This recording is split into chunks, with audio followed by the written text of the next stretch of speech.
What's up, YouTube? Royale with respiratory here.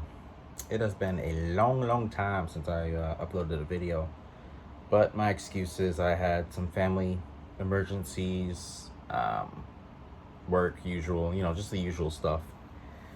Um, if you're new to the channel, please just hit the subscribe button, hit the like button, comment whatever you want. I just like to look forward to the communication and just essentially the push of the algorithm. I want to get up on there eventually. But today's topic, um, it's been kind of catching my eye in the news. Um, People I work with, it's like respiratory therapists are treated like the red-headed stepchild. You know, I get that we have like respiratory care week, but really only respiratory therapists know what that is. But the reason I'm actually making this video is because this is the second time I've seen respiratory therapists like on the news or any type of word of mouth to where they're just getting rid of them for essentially, probably, we all know hospitals are just trying to cut down on costs. Um, Hospitals don't want to cut off or reduce the cost of the CEOs and things like that, so they rather just go for the respiratory department. So if you're like me and you watch the news all the time, it was the Mayo Clinic, and I think it was in Minnesota, to where they no longer have respiratory therapists working on night shift, but they have them virtually, which doesn't make sense to me. And part of like the routine and the skills that the respiratory therapists have is now going to be added on to the nurses, which entirely makes no sense. And that is a slap in the face to essentially all respiratory therapists who have graduated and done what they had to do to get their license.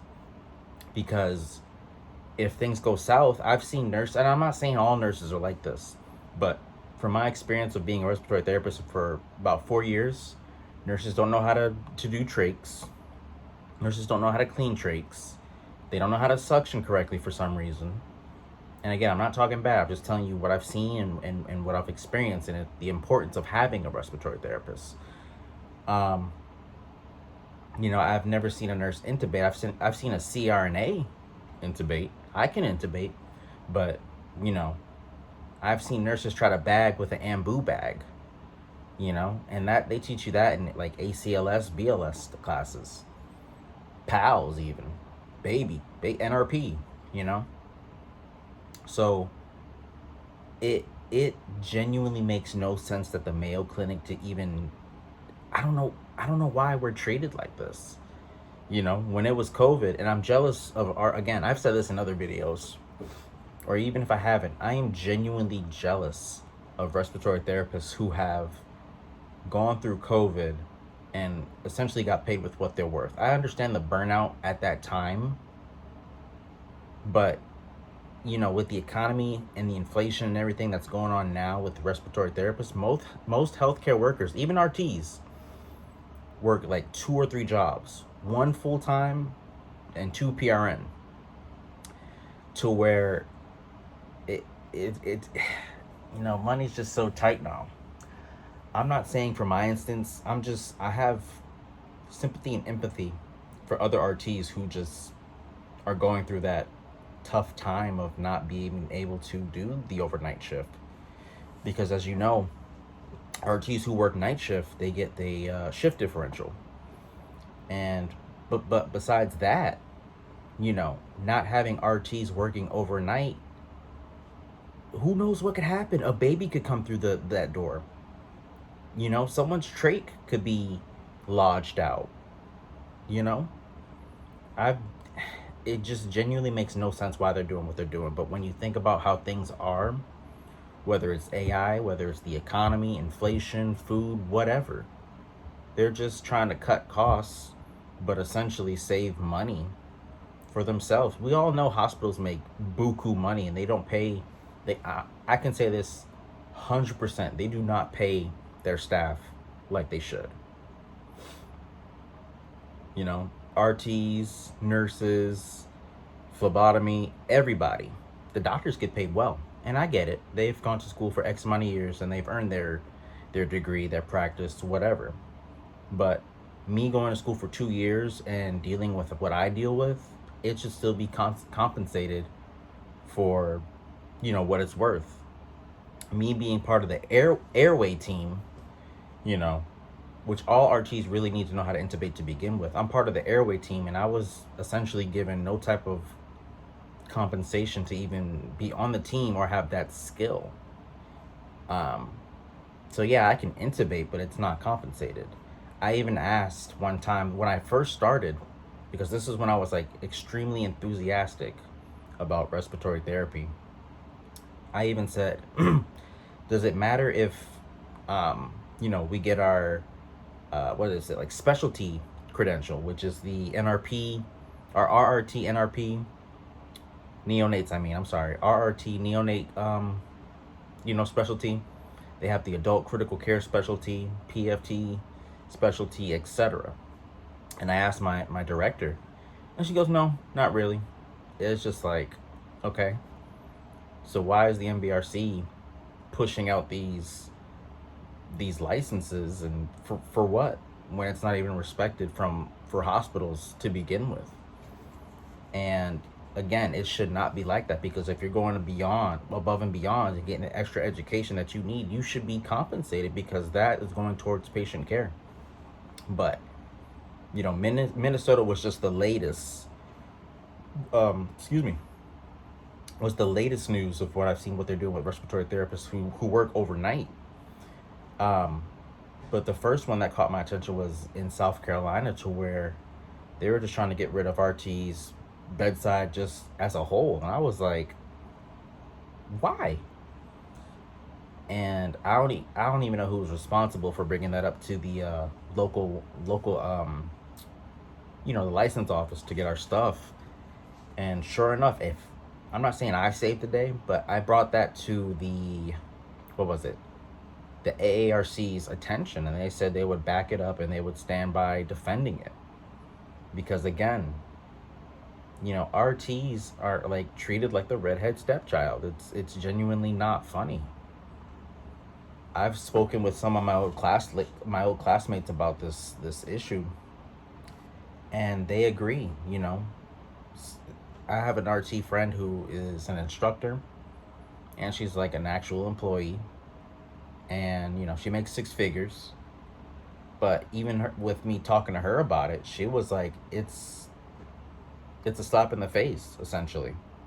RTs, even the students, we work hard to get where we're at. I know it's only 2 years, but it is hell learning how ventilators work, how learning all the pharmacology, learning all the hemodynamics, how to, there's levels to it.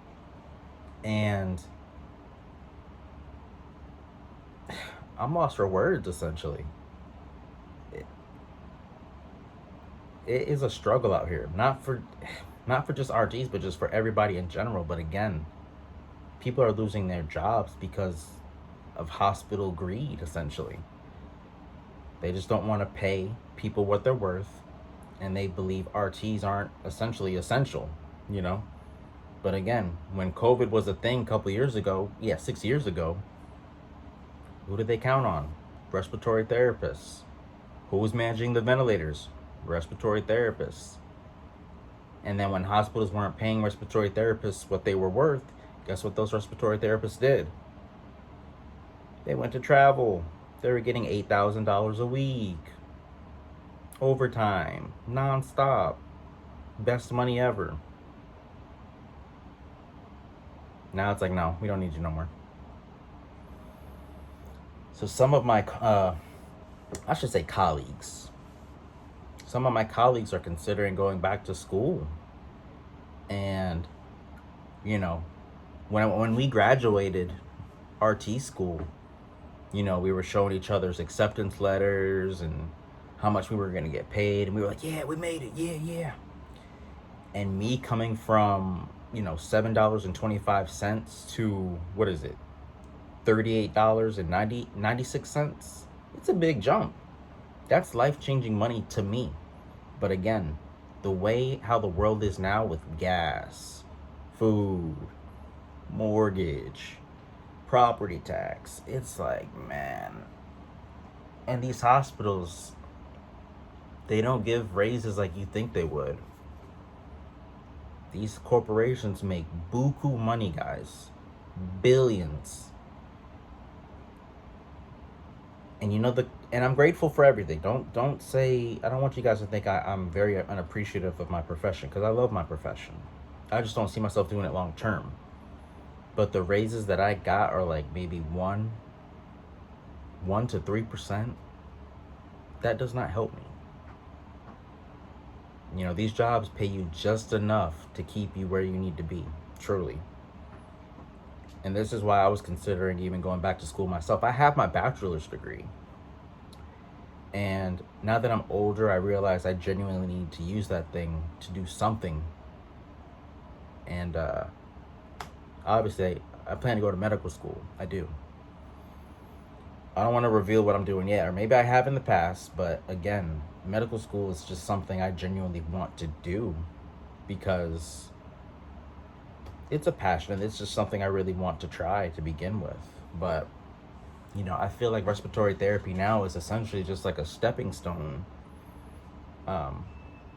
just to get your foot in the hospital, And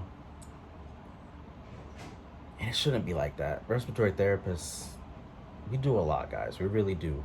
Vent management, high flows, ABGs, A-lines, intubations. Like, there's a whole list that I can't think off the top of my head. But it genuinely needs to be considered professional. Because if the hospitals are just getting rid of other RTs just because, it's like, why am I paying X amount of money to the NBRC or even the AARC, and there's essentially no type of representation, for our practice. It, it, I don't know why. I understand nurses are essentially the backbone of the hospital. I'm not saying that they're not great, but what I'm saying is they have their own practice, and respiratory therapists have our own practice. Just how we do things, whether it's nasotracheal suctioning. Oh my god, there's just a whole list of just things I could just go on about, but I don't want to make this video seem as if it's just negative. It's just essentially, I just want there to be more representation for respiratory therapists. But it was always a thought behind the back of my mind where I wasn't going to do this forever. It's great money. Respiratory therapy has given me tons of opportunities I am forever grateful for. Being a landlord, purchasing a home, having 2 cars, able to put food on the table, because I used to just be extremely poor, guys. Seriously.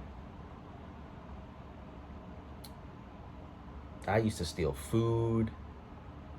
Like, it was tough. And now that I'm older, I realize obviously all those things were wrong, but it's just such a struggle just to make it.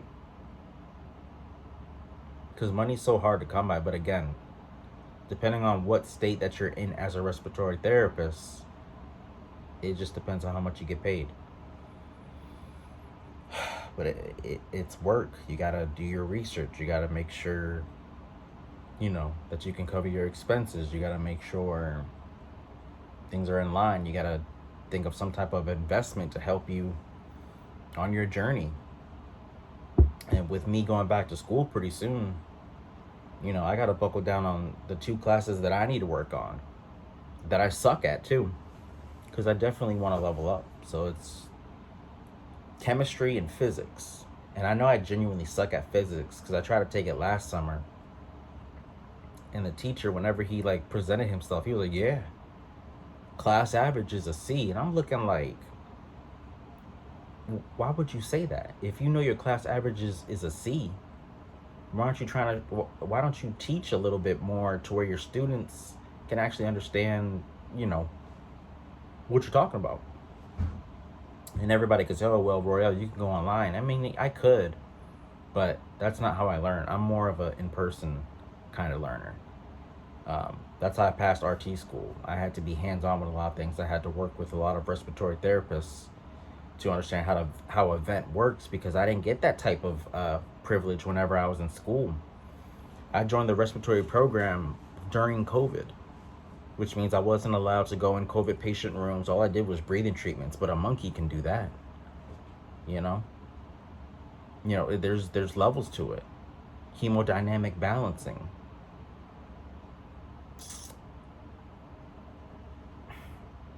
I know that the NBR, or no, I know the AARC is trying to do like, the AARC is trying to get like the compact license, and I think they finally got it passed, and they're trying to finalize it later on this year. But I mean, there's other things to really fight for at the moment. You know, people's genuine lives of how they pay for food, or maybe a medical bill for somebody, or just there's a whole list of things that those RTs have lost because the Mayo Clinic said, nah, we don't need RTs. So, with that being said, I'm done with my little TED talk. It's just, and I don't want you guys to think it's negative. That's not what I meant for this video to be. And I probably said that already, but I genuinely want you guys to know, if you do plan on being a respiratory therapist, understand that you essentially, your name is going to be respiratory. It's going to be respiratory. People aren't going to really know it's respiratory care week, other than maybe your manager. You know, people won't remember your name, but they'll call you respiratory, and they know how important you are. So if someone's desatting and the nurse wants to turn up a nasal cannula to 15 liters, then I mean, go for it. But I'm frustrated. But anyway, guys, that was my little TED talk. Just wanted to keep you guys on the updates, get you on the updates of, the whereabouts of respiratory therapy, what I'm doing. I think when I finish my prereqs, I'll reveal, if I've already haven't. It's been a while. I've been posting like every now and then. But whenever I get my prereqs finalized and situated, I'll reveal what I'm doing and why I'm doing it. So with that being said, thanks for watching. Bye-bye.